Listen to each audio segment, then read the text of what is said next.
Hello, everyone. Welcome to What's Up with GHS. Today we have Mr. Mayo, our principal, to help answer some frequently asked questions and provide an introduction to how the year is starting. Welcome, Mr. Mayo. Oh, thank you. So far, what are your academic goals or priorities for the second half of the year?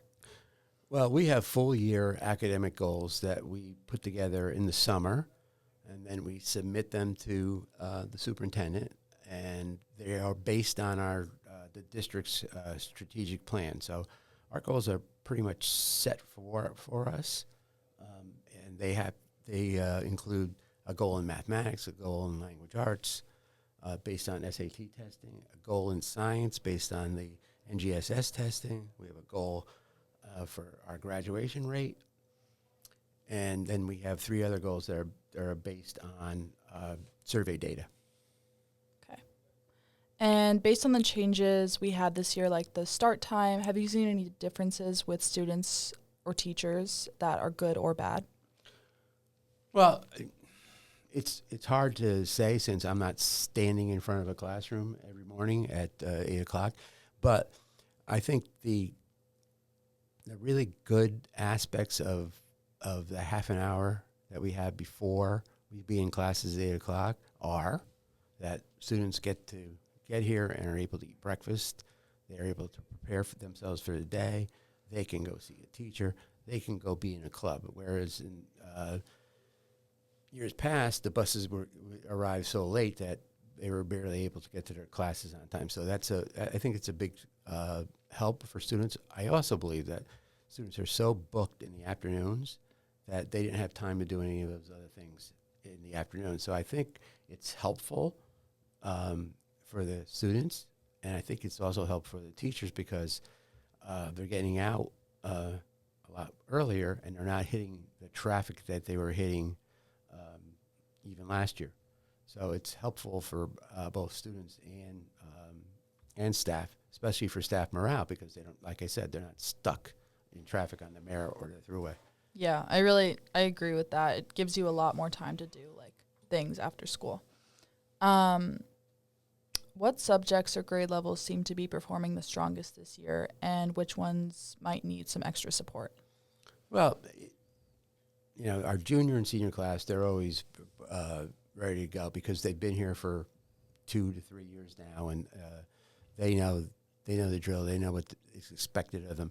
It's always the 9th and 10th graders that need additional support from their counselors and teachers, and that goes back to when I was in high school. So that's not something that's new. It's just something that especially the 9th graders, this place is completely new to them.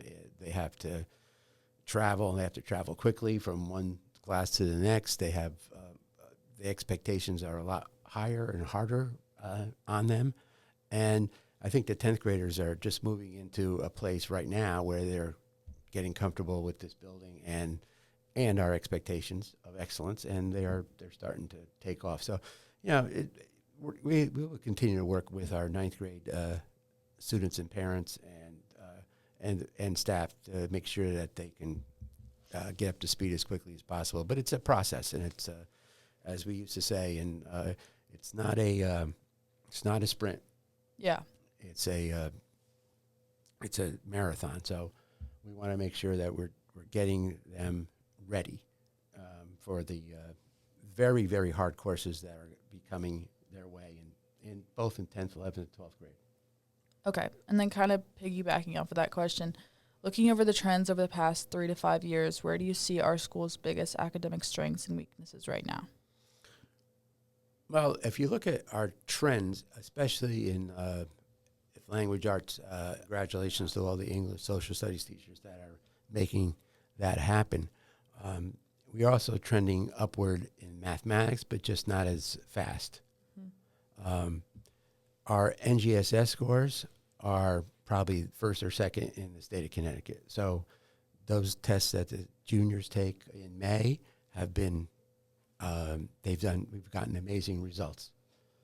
The AP testing as well, there's more students taking an AP test than ever before. There's more registered this year than there were last year.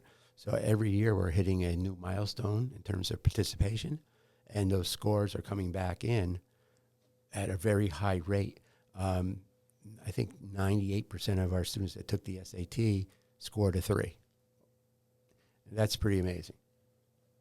So, all those areas we're doing well, and we want to continue to look for improvement in those areas. Yeah. And do you have a single, academic goal you want to achieve by the time the senior class graduates? Well, that's a tough one because the seniors, they're doing extremely well, both academically, socially, on the athletic field, in the theater. I just want them to continue doing what they're doing. Our big goal for the seniors is graduation rate. Yeah. In the state of Connecticut, they have a what do we want to call it? Their standard, okay, we'll call it standard, is that everyone graduates in 4 years. Mm-hmm.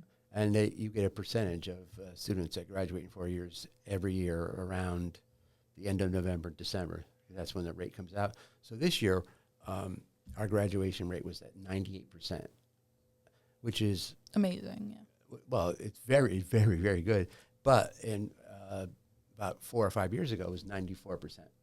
So we've come a long way with graduation rate. So just to keep our some of our seniors focused and on track to graduate, that's one of the things that we're looking at for them. But yeah, for the majority of the seniors, for 99.9% of the seniors, this is they're looking to be accepted into college. They are looking to determine if they're going to go on an internship or if they're going to maybe do a senior project. They're looking at this break coming up to relax and enjoy. So our seniors are doing well. I'm not worried about them, and I think it's a very, very strong group of students. Yeah, I agree. And my last question for you is, if you had unlimited resources, what one academic change would you make immediately to raise overall student achievement? That's a great question, and I often repeat that when I don't have a great answer. So the more support a student receives, the better they'll do. And if I had unlimited resources, I would hire additional teachers to make the class sizes smaller, but also I would hire more support staff. So like if you have a issue in math, you can go to the math lab right now. Mm-hmm. But the math lab gets kind of crowded. Mm-hmm. So maybe I'd hire more people to work in that lab. Yeah. And the same thing for this area, science, social studies, language arts, and world language. More people to support students when they have the time to be supported, which is normally during the school day and before the school day starts. So, yeah, if I had unlimited resources, I would have more staff in this building. Okay. All right. That would work directly with kids. Yes, absolutely. Thank you so much for listening, and thank you, Mr. Mayo, for joining. Thank you so much. It's always a pleasure.